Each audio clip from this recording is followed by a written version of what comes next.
out there in the cold too long, folks. Look, I invited, we're different parties, but two good friends down here. We've done an awful lot of Supreme Court justice together, Senator Grassley and I, as well as Senator Durbin. And we worked together in a lot of court nominations overall, but particularly Supreme Court nominees. And selecting the justice is one of the president's most serious responsibilities. And as I always said, I went back and looked at a lot of the opening statements I made. Apparently, Dick, I've presided over more Supreme Court justices than anybody around that's still in Congress or associated with government, which is kind of means we must be beyond 60, Chuck. I'm not sure what it is, but we're a little older. For me, it'd be 15 or 16.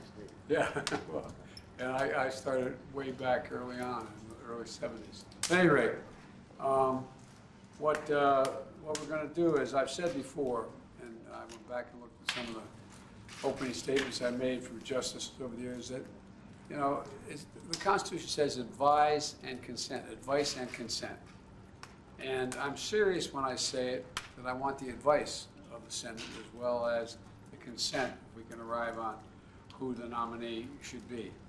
And, you know, there's always a renewed national debate every time we nominate, any president nominates a justice, because the Constitution is always evolving slightly in terms of additional rights or curtailing rights, et cetera, and it's always an issue.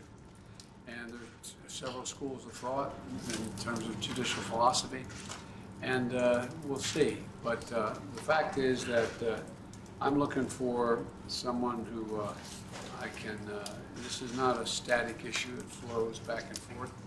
What I'm looking for is a candidate with character, with the qualities of a judge in terms of being courteous to the folks before them and treating people with respect, as well as a judicial philosophy that is more one that suggests that there are unenumerated rights in the Constitution, and all the amendments mean something, including the 9th Amendment.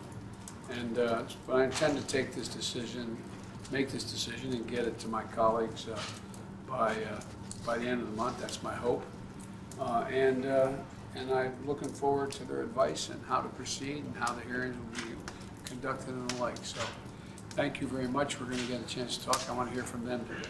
Thank you. Mr. President, thank you very much. Thank you. Mr. President, thank you. Mr. President, thank you. What do you say to Republicans who say this is affirmative action?